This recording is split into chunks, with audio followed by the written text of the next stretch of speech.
Hello, good evening. ఈరోజు మధ్యాహ్నం అందశ్రీ గారి హఠాత్ మరణం నాకు దిగ్భ్రాంతిని గురి చేసింది. ప్రజాకవి, తెలంగాణ రాష్ట్ర గీత సృష్టికర్త అందశ్రీ గారు ఇక లేరు అనే వార్త వినగానే నాకు చాలా బాధ అనిపించింది. ఎందుకంటే నేను అందశ్రీ గారితో ఒక్కసారి కలిశాను. ఆగస్టు 16, 2025 నాడు మా ఆడిటోరియంలో హసిత బాష్పాలు అనే పుస్తకం ఆవిష్కరించినప్పుడు ఆ ప్రోగ్రాంకి అందశ్రీ గారు వచ్చారు. వారితో నేను కరాచలనము, వారితో ఫోటో దిగడము, వాళ్ళతో కలిసి మాట్లాడడం జరిగింది.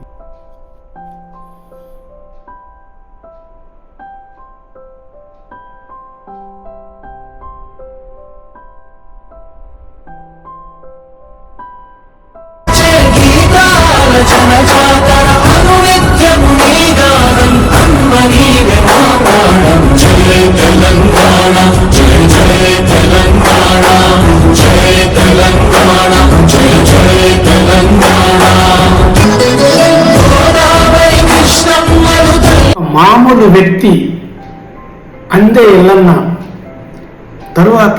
తర్వాత అతను అందశ్రీగా మారడం జరిగింది. తనలో ఉన్న కవిత్వాన్ని గుర్తించి, తనకు చదువు ఎక్కువ లేకపోయినా ఆ కవిత్వాన్ని గుర్తించి దాన్ని మాటగా మార్చి, దాన్ని పాటగా మార్చి, ఆ పాట ఆ మాట కొన్ని కోట్ల మందికి వినేటట్టుగా ఇంపుగా అల్లడంలో రాయడంలో నేర్పి కలిగిన మహోన్నతమైన వ్యక్తి అందశ్రీ గారు. తన మాట తన పాట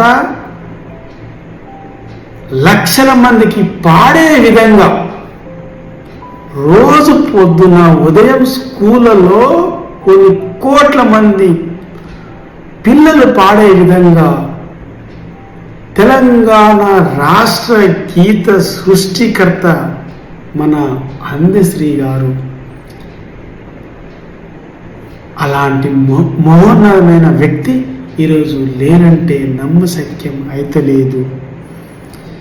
ఎందుకంటే ప్రతి వ్యక్తిలో భావాలు ఉంటాయి, కానీ అది వ్యక్తపరిచి ఆ మనోధైర్యం ద్వారా అది పాట రూపంగా మార్చి దాన్ని పాడి వినిపించి మెప్పించి కొన్ని కోట్ల నాలుకల మీద పాడే పదాలు రాసిన మహోన్నతమైన వ్యక్తి అందశ్రీ గారు.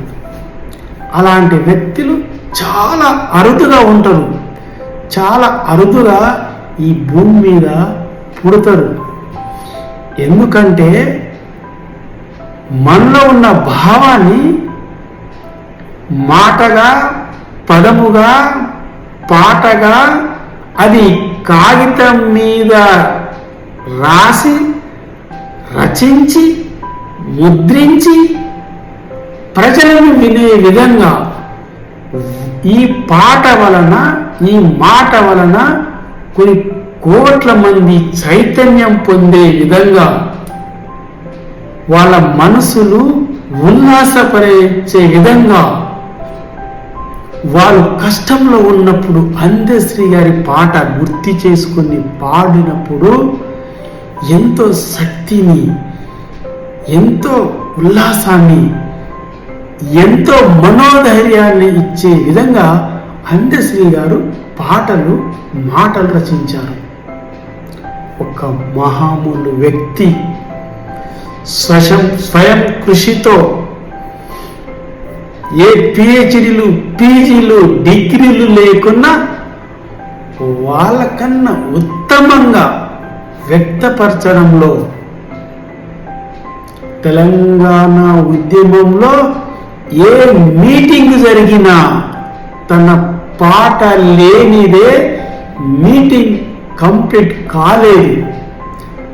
రాష్ట్రం సాధించే క్రమంలో తన మాట పాట పదునైన ఆయుధంగా పనిచేసి మన మెదడులో ఉన్న చెత్తను తీసి రాష్ట్ర సాధన కోసం నా వంతు నేను కూడా కృషి చేయాలి అనే విధంగా, మనకు శక్తినిచ్చే విధంగా అందశ్రీ గారి మాటలు కానీ పాటలు కానీ ఉండేవి. ఆ మహానుభావుడు నవంబర్ 10 ఉదయం 7 గంటల సమయంలో హార్ట్ అటాక్ ద్వారా మరణించినట్టు విన్న వార్త నన్ను దిగ్భ్రాంతిని చేసింది. నేను క్షణము నమ్మలేకపోయాను. అందశ్రీ గారు ఇక లేరా అని ఈ రాష్ట్రానికి, ఈ ప్రజానికానికి తీరని లోటుగా నేను అభివర్ణిస్తున్నా. ఏమీ ఆశించకుండా నా రాష్ట్రము, నా ప్రజలు వాళ్ళు సుఖ సంతోషాలుగా ఉండాలని కలలుగన్న వ్యక్తి అందశ్రీ గారు. తన దగ్గర కోట్లు లేకపోయినా, ఫ్యాక్టరీలు లేకపోయినా, ప్రజాధనం లేదు, అయినా కానీ తన దగ్గర ఉన్న మంచి ఆలోచన, మంచి విధానం, పల్లెటూరి యాస భాషలో తనలో ఉన్న భావాన్ని వ్యక్తపరిచి ఈ రాష్ట్రంలో ఉన్న ప్రజానికానికి శక్తినిచ్చే విధంగా ముందుకు నడపగలిగిన వ్యక్తి అందశ్రీ గారు.